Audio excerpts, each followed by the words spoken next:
Good morning, boys and girls. I wanted to share a book with you that I've had in my house for a long, long time. It's a really amazingly illustrated book, and it's an alphabet book, just like the book we've been reading for this week, actually for the whole month of May.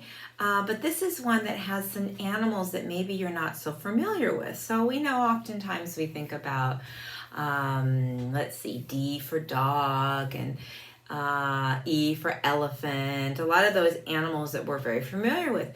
This is a book about animals from the Amazon, and it's called Amazon Animals. And it is written and illustrated by Martin and Tanis Jordan. So you see the title of this book, there's two big words. One big one across the top, Amazon, and then one big one across the bottom, alphabet. Okay, that's a two-word title on the cover of this book. I'm going to quick turn it over and show you the back cover of the book too. So the back cover of the book shows another animal, but it also shows this little map, this little piece of a map. And that's a piece of a map that shows South America. And y'all haven't learned about all that yet, but we live in a place called North America. In South America, which is quite a ways away from us, there are some different animals that we actually don't see here in North America. All right, so let's read the book called Amazon Alphabet together. We open to the inside page.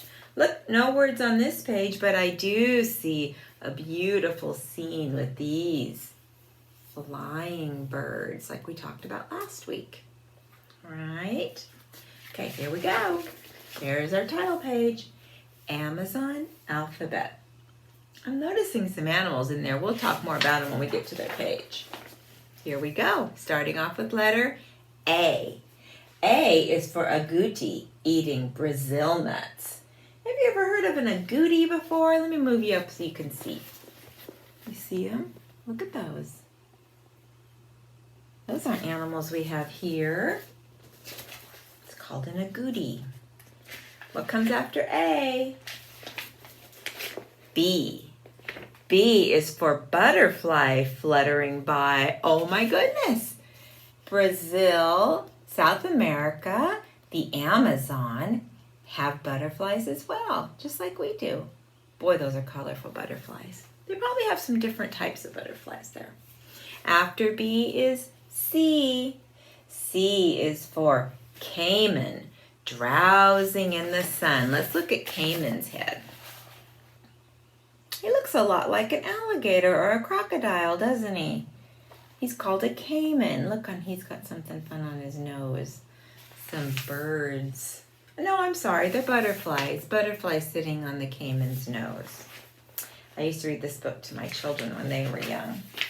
D is for dolphin, diving for fish. The dolphin diving for fish. Those are beautiful. E is for eagle, ready to swoop. Swoop does the eagle. Look at his feathers on top of his head. If he has feathers, he must be a bird, like the birds we talked about last week.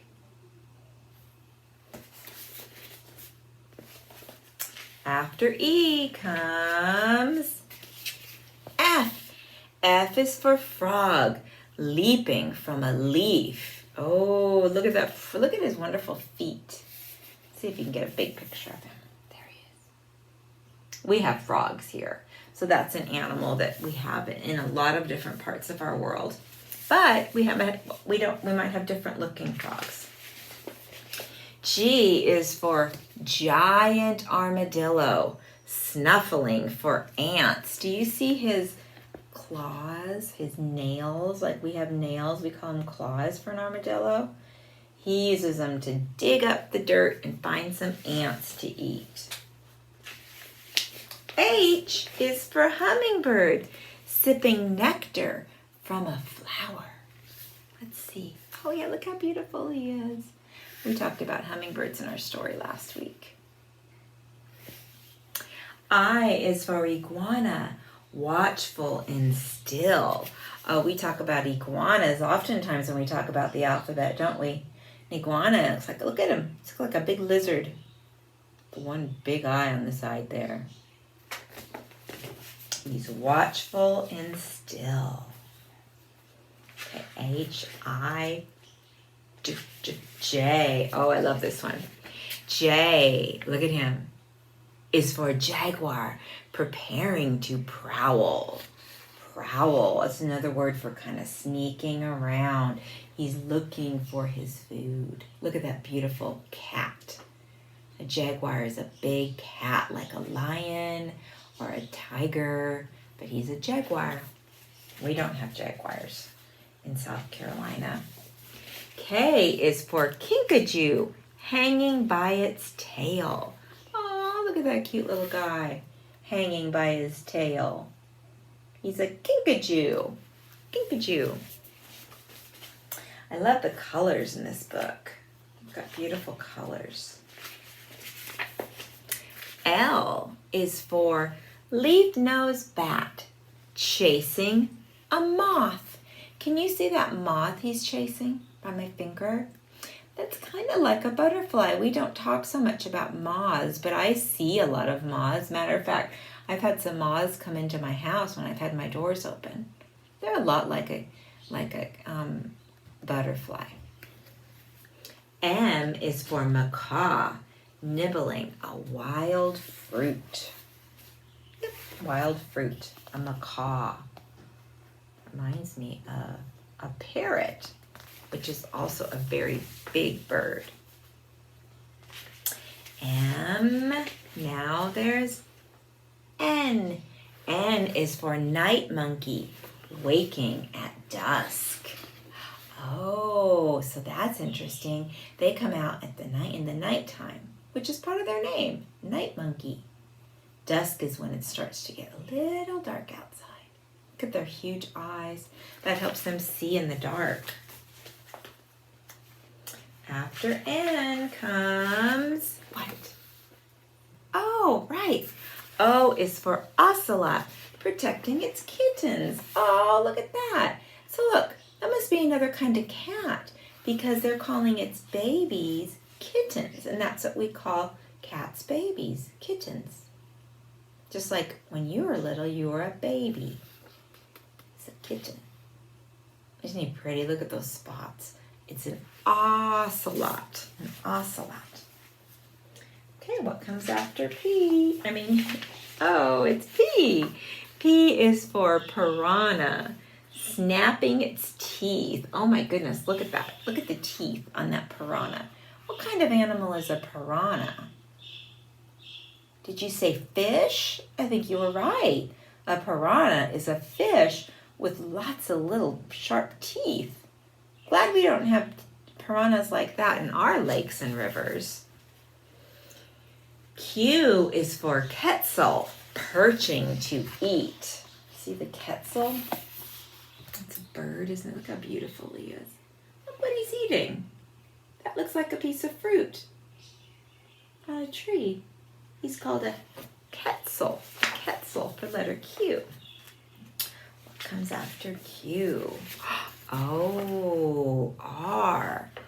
R is for red wokery, leaping through trees. Oh, R is for red. And this animal, look at his red face.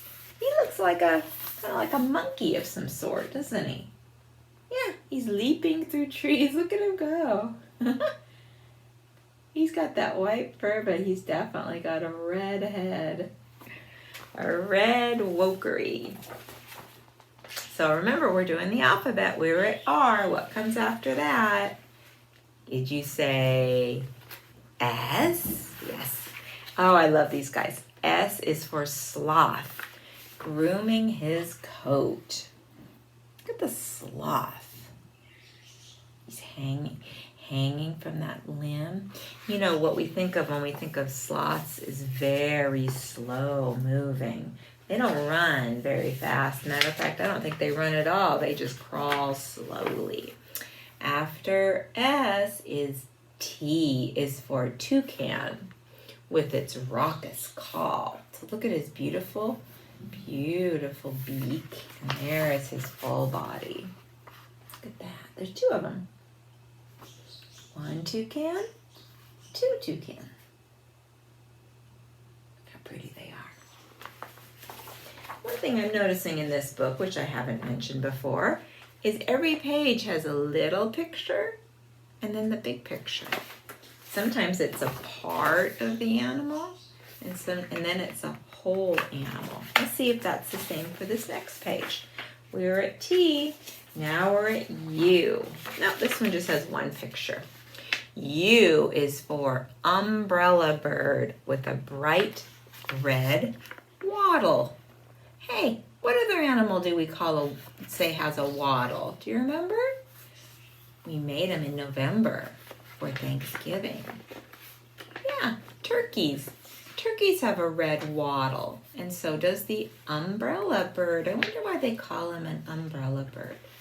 Maybe his head, put the fluffy feathers way up here, maybe look like an umbrella that we use when it's raining. Okay, that was letter U. What's next? V is for vine snake.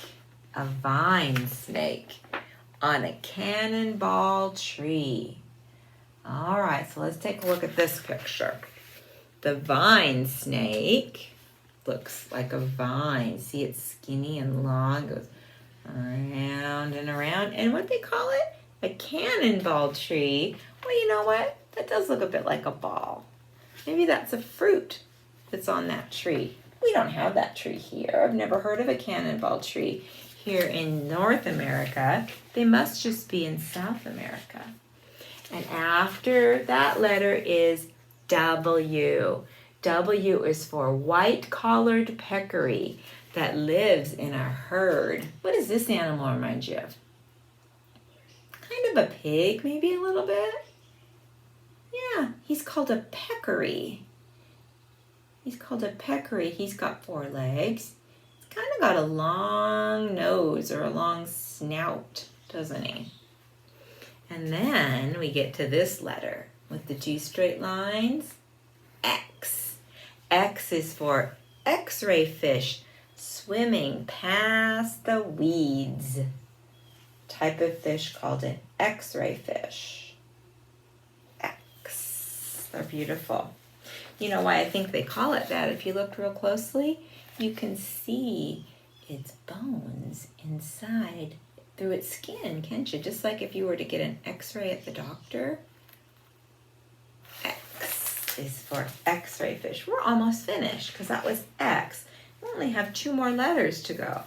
X, I'm going to bend this book back. Then Y. Y is for Yapok, stalking a fish. Look at that Yapok. Reminds me of a cat or maybe a weasel. The coloring is beautiful. Stalking a fish. So what do you think that Yapok eats? I'd say he eats fish. He's stalking the fish to catch it. All right, last letter. You ready? What is the very last letter of the alphabet? You know it? Z. Z is for Zorro. Hidden in the tree. The last amazing animal in this Amazon ABC. I'm going to move the Zorro up real close to you. He's kind of pretty, isn't he? We've got some beautiful animals in the Amazon. All right, I'm getting ready to turn the page. And what happens when I do that? This is an old book. I've had to tape it up a whole bunch. Oh, interesting. At the end of the story are all the letters, and they have a little outline, a little silhouette of all of the animals that we just read about. So all of these words tell you more about the animals. Look at them all. They're pretty cool, isn't it? That's a cool way to show them. There was R all the way to Z. There we go. All right, last cover. And there we are, back to the frog again. So that was our story called Amazon Alphabet. And I hope that you can find some letters at your house. Sometimes, like I'm looking around my office room right here, I see letters all over the place. I see letters in the next book that I want to read to you. I see letters I've written on notes on the wall. There's really letters everywhere. What about on your packages of food? Sometimes you'll see letters on there. You guys have noticed it on milk cartons and juice cartons before. Look for letters everywhere you go and see if you can find some of these letters that are the same, okay? All right, boys and girls, thank you for listening to my story. We'll talk to you next time, and I'll try to find another alphabet book for us to read together, okay? All right, send me some notes and pictures of what you're doing at home. Talk to you later. Bye.